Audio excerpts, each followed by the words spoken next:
Because you like to talk. The affluent society and the impoverished soul. Don't write the quote. No, just write the 1980s and write background. Y'all, if a society is affluent, what does that mean? It's rich.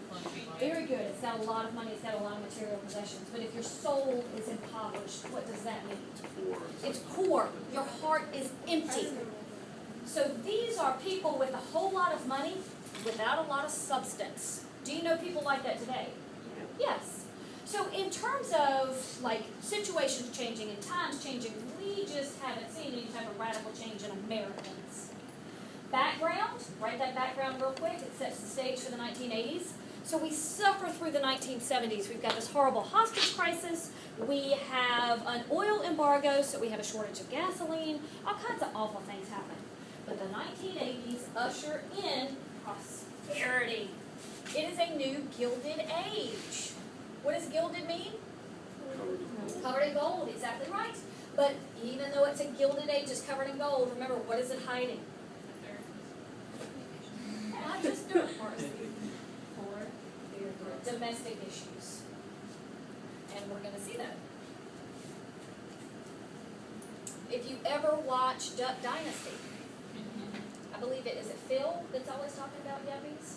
Yeah. Okay, so now you understand it is a term that comes from the 1980s, and it actually stands for young urban professional. It is someone who made large amounts of money quickly. They're self-centered, self-indulgent, and convinced of their own brilliance. Do we have yuppies today? Sure we do. Exactly. We don't refer to them as yuppies because that's more of a 1980s term, but we do still have them.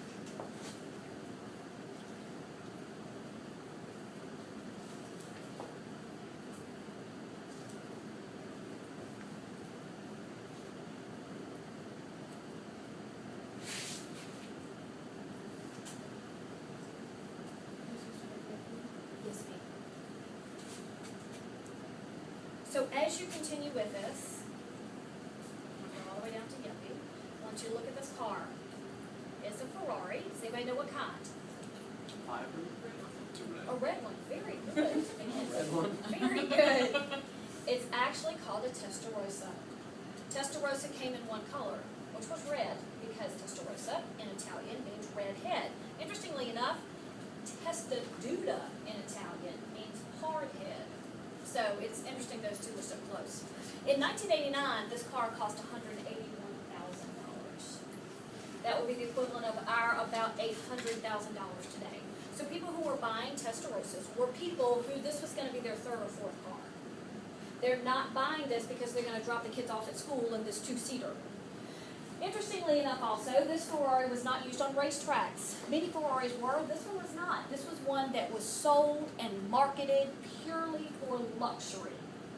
It became the symbol of the 1980s because only those people with a whole lot of disposable and discretionary income could have this type of car. Now, if you have a whole bunch of money and not a lot of things to do with it, what else are you going to dabble in? Very good. On my train of thought, Marcy. Now, again, it's not like I'm saying everybody did that, but what we're going to talk about right now after we do minorities is crack, and that was a plague of the 1980s. Right, minorities?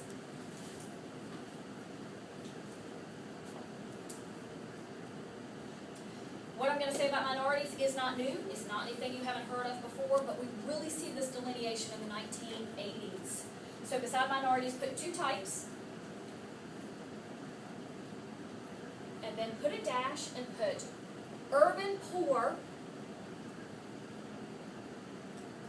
and affluent middle class. Urban poor and affluent middle class. So everyone's rich? Yes.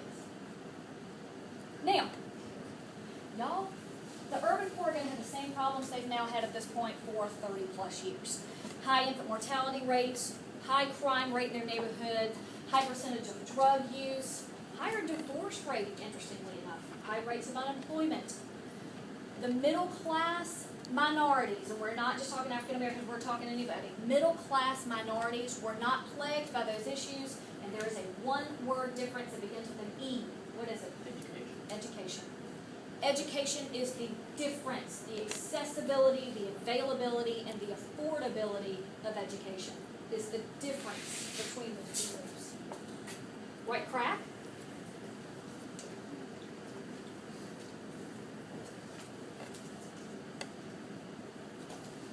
Okay, crack was actually found by accident. 1977 is, by rumor, the first time crack is actually made. Let me explain to you how it's made. You take cocaine and you put it in water, and you either add baking soda or ammonia, and you boil it. And when you boil it through that intense heat, it forms a solid substance that rises to the top. You fish the solid substance out, you let it cool, and then you chip it into smaller pieces called rocks. Exactly, rocks. And you sell those rocks. Now let me explain to you why crack cocaine is so dangerous. First of all, y'all, it is not in a pure form of cocaine, but it's in a form that gives you more of an intense high. It alters the chemical makeup of your brain. The first time you smoke it, you can become addicted to it. The first time. What happens is when you smoke it, it gets into your lungs, obviously, but because it instantly goes to your brain releases dopamine, because that's what that cocaine causes it to do. It's a stimulant. Dopamine is the chemical that makes you feel good. Your high lasts anywhere from 5 to 15 minutes, so it is a very short high. Doesn't it feel like really long though? Complete euphoria, and it does feel like a long time. The problem is, after you come down, what must you have? More. Describe to me a crackhead. If you're looking at somebody that we would think of as a typical crackhead, very skinny, because crack is an appetite suppressant. In fact, there were housewives in the early 1980s that tried smoking crack to lose weight. In addition, it will also cause you to hallucinate when you are not on your high. So the creepy crawlies that people feel like they have because they have bugs on their skin. Have you ever seen a crackhead that has a tendency to like scratch, typically on their neck? Eyes are sunken, teeth are bad, as with people who abuse meth. So those are two common characteristics. It is a depressant though, although it stimulates the chemical in the brain to make you feel good. You are so often not on your crack high, because you can't afford it for whatever reason, that you have a tendency to fall into a very bad depression. There are two ways to stop using crack. You die, or you go to rehab. You cannot kick crack on your own. Peggy, quickly.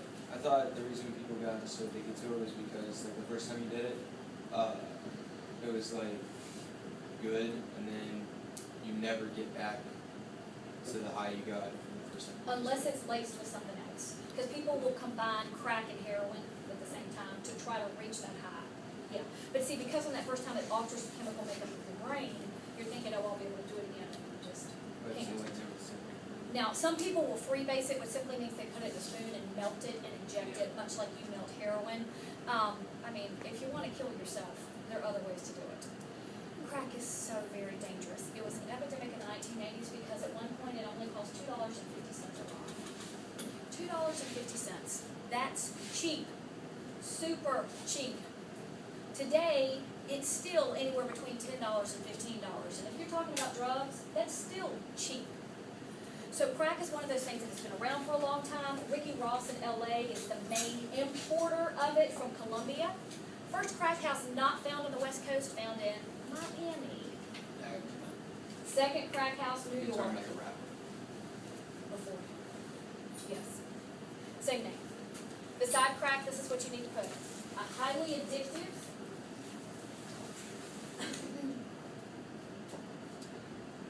cocaine-based,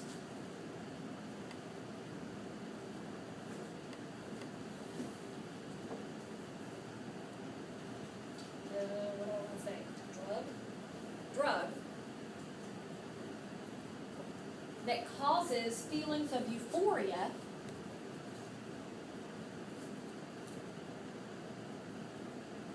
and then intense depression. And then intense depression.